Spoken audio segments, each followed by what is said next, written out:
to defend Black coffee.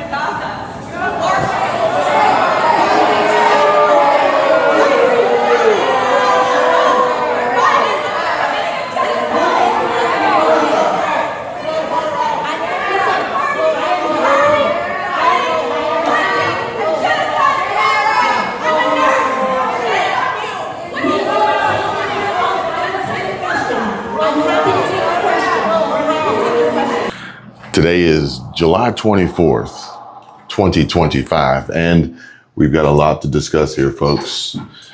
We're going to talk about Tulsi Gabbard. We're going to talk about Caroline Leavitt, Caitlin Collins, Jen Psaki, and a few others at MSNBC, as well as Hakeem Jeffries and CNN.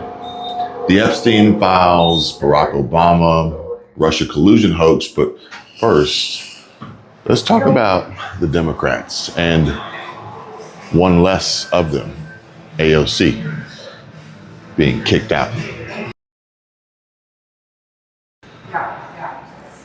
And so you see here, I came across this video this morning and I was actually shocked, mind blown for a variety of reasons. And one being is, of all my research that I did yesterday, I was unaware that this had happened, that this had occurred.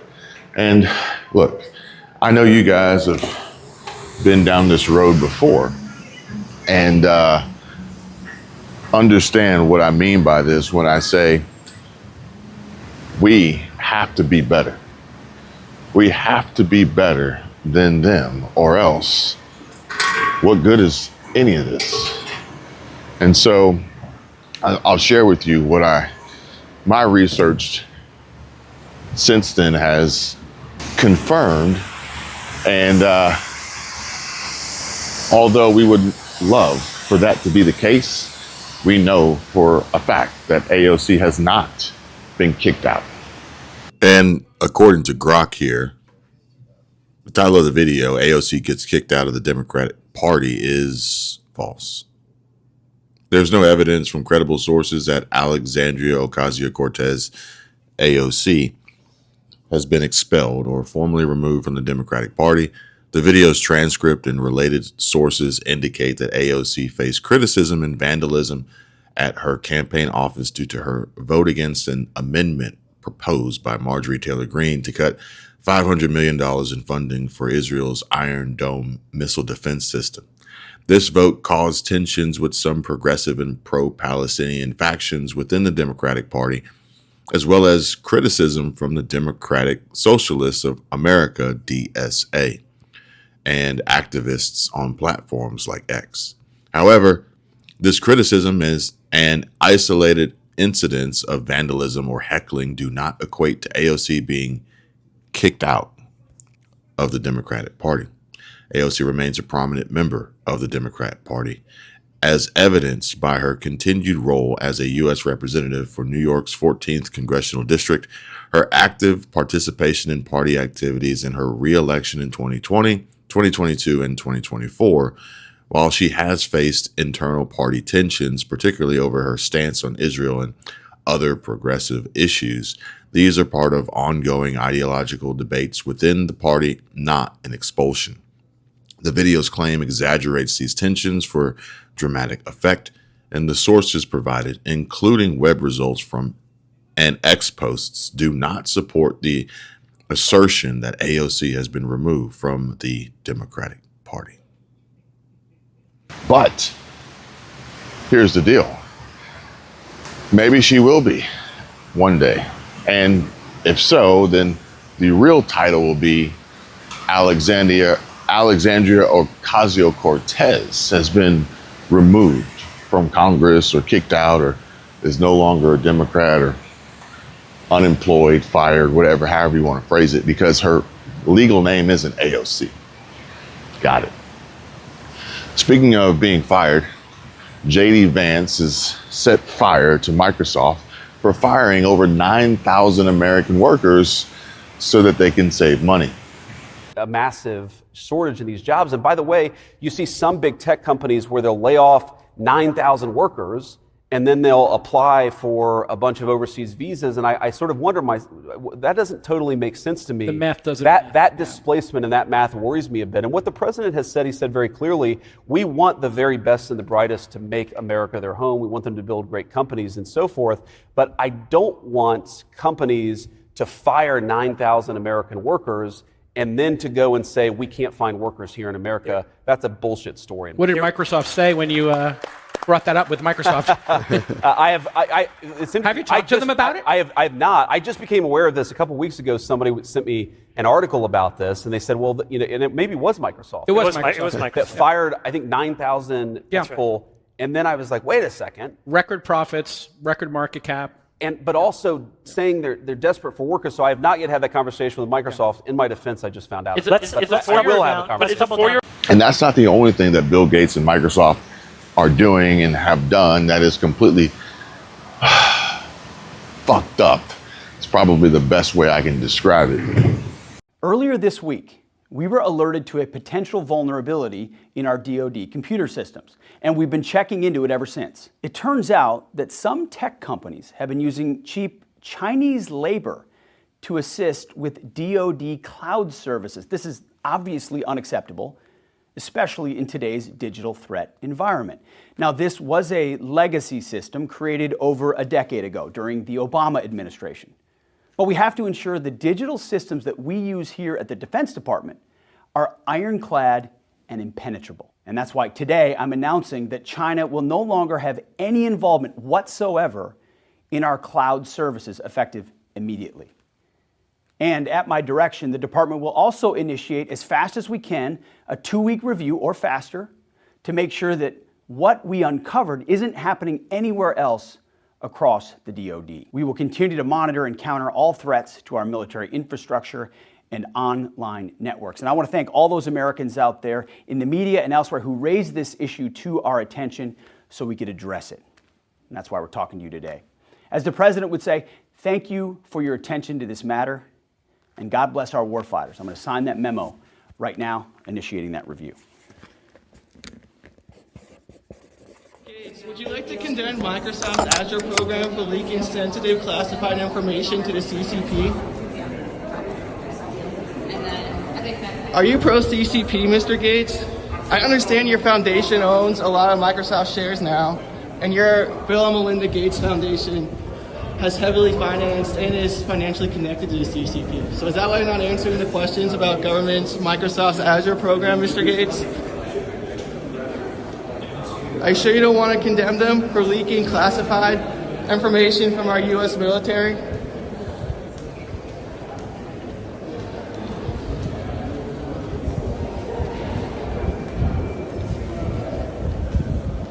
One more time, Mr. Gates, would you like to condemn Microsoft's government Azure program for leaking classified information to the CCP?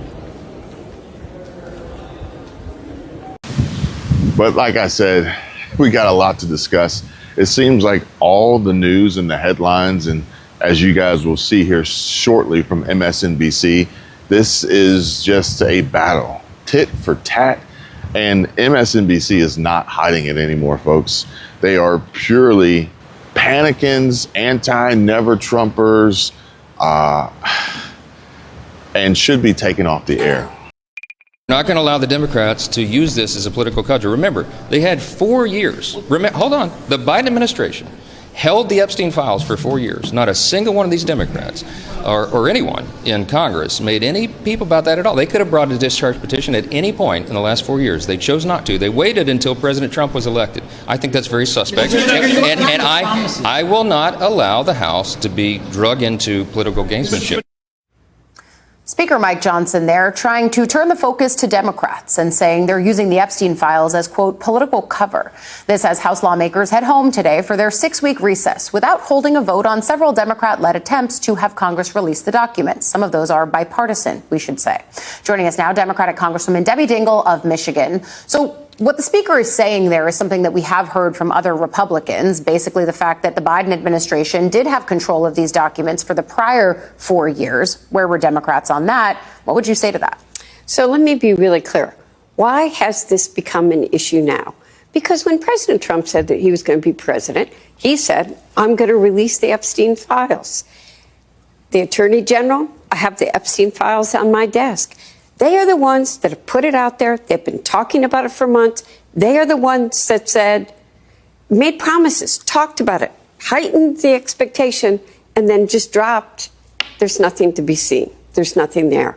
Well, people don't believe that. And quite frankly, it is not the Democrats that shut the House down this week. It is the Republicans. They could not get the votes on the rules committees that they needed to get a rule out to do anything. Tom Massey is the one that is from Kentucky who is leading the effort to get a discharge petition to ask for those. You can't get a vote subpoenaing records in a committee. We don't run those committees. Republicans run those committees. So let's be clear. This has all happened because the president talked about it, said he was going to put them out there. The Attorney General did. And then they didn't deliver, and the American people want answers. And now that is the backdrop to which they are going home for a 6-week August recess. The recess is not what's abnormal. It's the fact that it came early against the cross-currents of the Epstein files. Perhaps maybe based on the statements that were made, the posts by President Trump yesterday, we could likely see that in the near future, accompanied by some hefty fines and fees that would have to be paid by these networks. And yeah, granted, there was a point in time where we kind of hoped, we looked forward to the idea that Elon Musk would buy MSNBC and Joe Rogan would be a part of that deal as well. But not so much anymore. Odds are probably won't happen. I'm not going to sit here and lie to you and tell you that it did just to get clicks and views. I respect you guys far more than that. And I value the future of my channel, for which lying, providing false and misleading misinformation, YouTube will actually strike your channel, and eventually, much like AOC being kicked out of the Democrat Party, well, you play the game enough, you play stupid games long enough, you win stupid prizes. You fuck around long enough, you will find out. And YouTube will eventually ratio your content, demonetize you, and delete your channel. So I'm not gonna lie, I'm not gonna mislead you. I'm gonna tell you guys the truth and let the chips fall where they may. And the truth is that I don't, as much as I dislike Hakeem Jeffries, he didn't actually rage quit an interview on CNN. Now, granted, it sounds great. It gets people excited, it gets people going. But if you think about it from this perspective, we are MAGA, right? Or at least we're supposed to be. And we're supposed to be better. We're supposed to make America great again, right? And so if we resort to lying, misinformation, clickbait, doing the same things that would make it really hard to differentiate and identify you from MSNBC and Jen Psaki, for example, what good is that really going to do MAGA? Because MAGA 2.0, or the future of MAGA post the current Trump administration presidency, is going to have to take on a new form. It's going to need new leadership. It's going to need a new foundation and base of trust. We are the media, but if our media is based on lies and clickbait solely for the profit and greed of the creator, the podcaster, for instance, then we aren't really MAGA, I don't think. And the new MAGA 2.0, MAGA 3.0, Elon's got Grok up to 4 now, so maybe we could be MAGA 4, I don't know.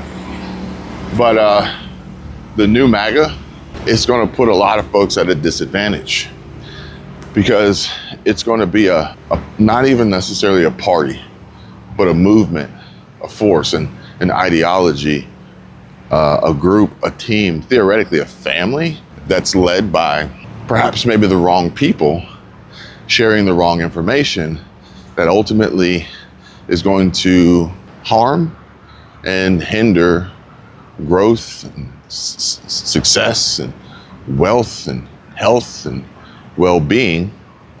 Because it's like, Shouldn't we be trying to help each other?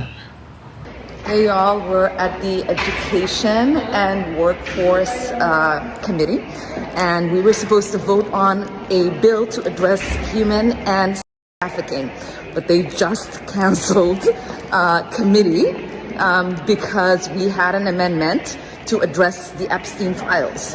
So I told you all the protection for the pedophile party is at it again.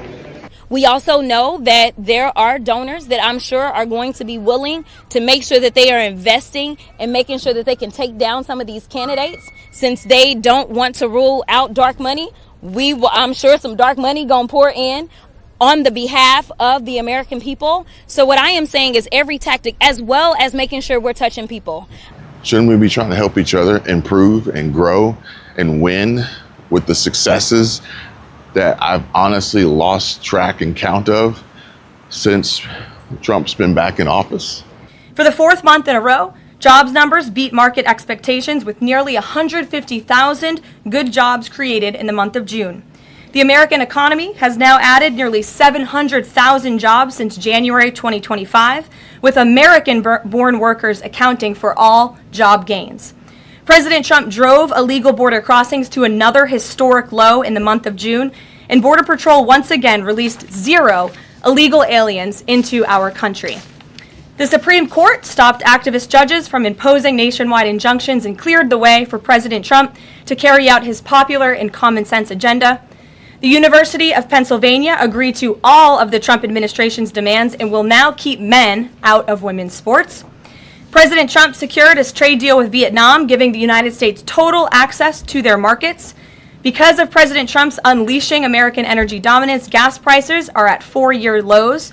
And when adjusted for inflation, gas prices are near the lowest levels we've seen in the last 20 years. NATO members agreed to raise defense spending to 5% of GDP, a foreign policy feat long thought impossible until President Trump made it happen. The Operation Midnight Hammer obliterated Iran's nuclear capabilities, taking out this imminent national security threat not just to the United States, but to the entire world. The president secured a ceasefire between Israel and Iran, ending the 12-day war. The president brokered a historic peace agreement between Rwanda and the Democratic Republic of Congo. Pakistan nominated President Trump for the Nobel Peace Prize in recognition of his decisive diplomatic intervention to prevent a nuclear war between India and Pakistan. Blue-collar wage growth has seen its largest increase in nearly 60 years, and President Trump has defeated Joe Biden's inflation crisis with core inflation at the lowest level since March of 2021. And just about all of that has happened in the last 3 weeks, and I know you all know it because you've been very busy here covering it along with us. Not really. Well, at least it doesn't seem that way.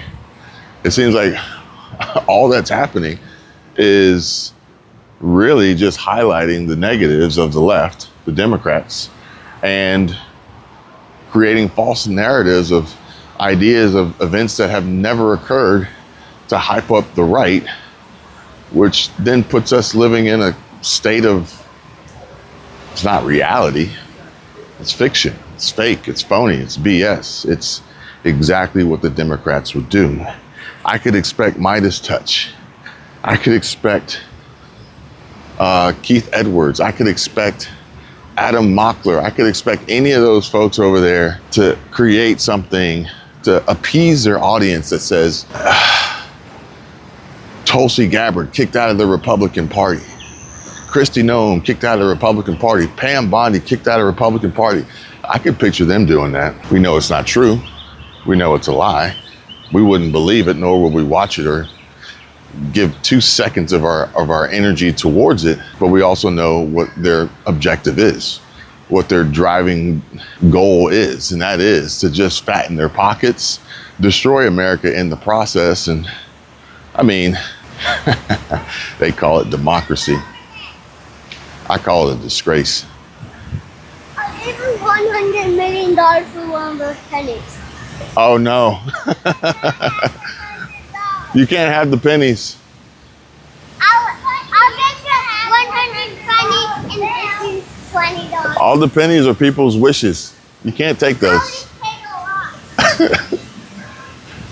Anyway, guys, I'm gonna go get Michelle some coffee and let's get started with this show.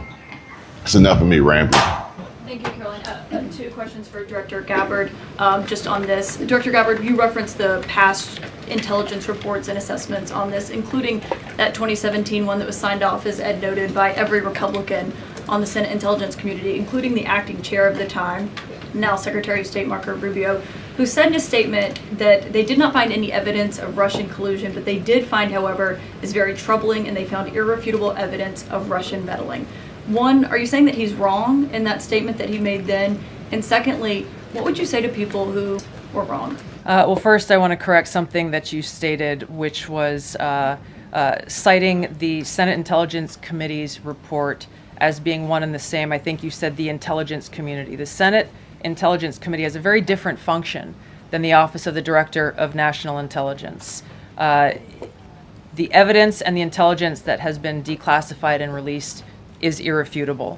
I'm going to let Caroline speak to Secretary Rubio. I'll speak to both questions. First, on Secretary Rubio, he put out a statement in 2020 following that Senate Intelligence Committee report, and he said what they found is troubling. We found irrefutable evidence of Russian meddling, which the Director of National Intelligence just confirmed for all of you, that Russia was trying to sow distrust and chaos. But what's the outrage in this that Secretary Rubio did not say at the time, the Democrats were saying at the time, is the fact that the intelligence community was concocting this narrative that the president colluded with the Russians, that the president's son was holding secret meetings with the Russians, all of these lies that were never true. And he also said at that time, we discovered deeply troubling actions taken by the FBI under Comey, particularly their acceptance and willingness to rely on the Steele dossier without verifying its methodology or sourcing. The Steele dossier that many outlets in this room ran as the gospel truth, and it was cooked up and paid for by the Clinton campaign. As for your second question, Caitlin, I think, who is saying that she would release this to try to boost her standing with the president? Who has said that? Well, the president has publicly undermined her when it came to Iran. He said she was wrong. He told me that she didn't know what she was talking about. That was on Air Force One on camera. Mr. President, you've always said that you don't believe Iran should be able to have a nuclear weapon. But how close do you personally think that they were to getting one? Because Tulsi Gabbard testified in March that the intelligence community said Iran wasn't building a nuclear weapon. I don't care what she said. I think they were very close to having it. The only people who are suggesting that the Director of National Intelligence would release evidence to try to boost her standing with the president are the people in this room who constantly try to sow distrust and chaos amongst the president's cabinet, and it is not working. I will just answer your question directly. I am with the President of the United States every day. He has the utmost confidence in Director Gabbard. He always has. He continues to, and that is true of his entire cabinet, who is all working as one team to deliver on the promises this president made. Does anyone else have questions for Director Gabbard? And then we'll turn. And if you're on Medicare, will be soon, or know someone who is, don't miss this chance to connect with Chapter completely for free.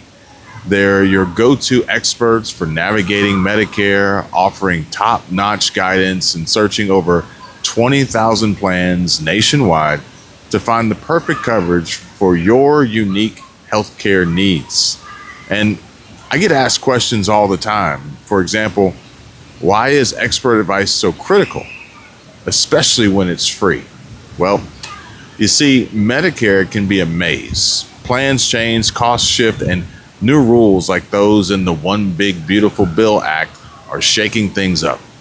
Signed into law on July 4th by President Trump, this bill brings big changes, including a temporary 2.5% boost to the Medicare physician fee schedule for 2026 and new telehealth options, but it also cuts Medicaid funding, which many seniors rely on for long-term care. These cuts could mean higher out-of-pocket costs for some, especially low-income seniors who lose access to Medicare savings programs. Add to that the Social Security Administration's cost of living adjustment, COLA, for 2025, which is only 2.5%, barely keeping up with inflation. And for seniors on fixed incomes, every dollar counts, and rising costs can erode your Social Security benefits fast. That's where Chapter steps in. Founded with a mission to simplify Medicare and maximize savings, Chapter's team of licensed advisors was created to put you first, not insurance companies. They've helped thousands of seniors save an average of $1,200 a year money that goes right back into your Social Security checks, helping you afford groceries, utilities, or even a little treat for yourself. And so, what's their secret? Well, it's quite simple, actually. They're independent and unbiased. That means they don't work on commissions that are their only driving incentive to find you coverage. So they search every available plan, not just a handful, to find the best fit for you and your health and budget. Whether it's lower premiums, better drug coverage, or extra benefits like dental or vision, Chapter's got your back. And if the plan you have now can't be beat, they'll tell you. They are upfront, honest, and there are no strings attached. Our friends at Chapter simply want to help as many people on Medicare as they possibly can. With inflation still high and the dollar losing value globally, planning ahead is more important than ever. The One Big Beautiful Bill Act also raises the standard tax deduction, which is great, but it doesn't fix the squeeze of rising healthcare costs. And an ounce of prevention is worth a pound of cure. Taking a few minutes now to explore your options with Chapter could save you thousands later. Don't let volatility catch you off guard. Get prepared now before it's too late. And just think, the sooner you call, the closer you can be to savings. And I tell you what, if you like savings, just type that in the comments below. Type savings, SAVINGS. And tell us what you would do with the extra boost. So pick up the phone and dial the number on your screen, 270-467-2426. Ask Chapter any questions you have, but make sure you ask the big one. Hello, Chapter. My name is fill in the blank, and I want to know how much money can I save? Then come back here and leave a comment sharing your great news so I can feature it in future videos.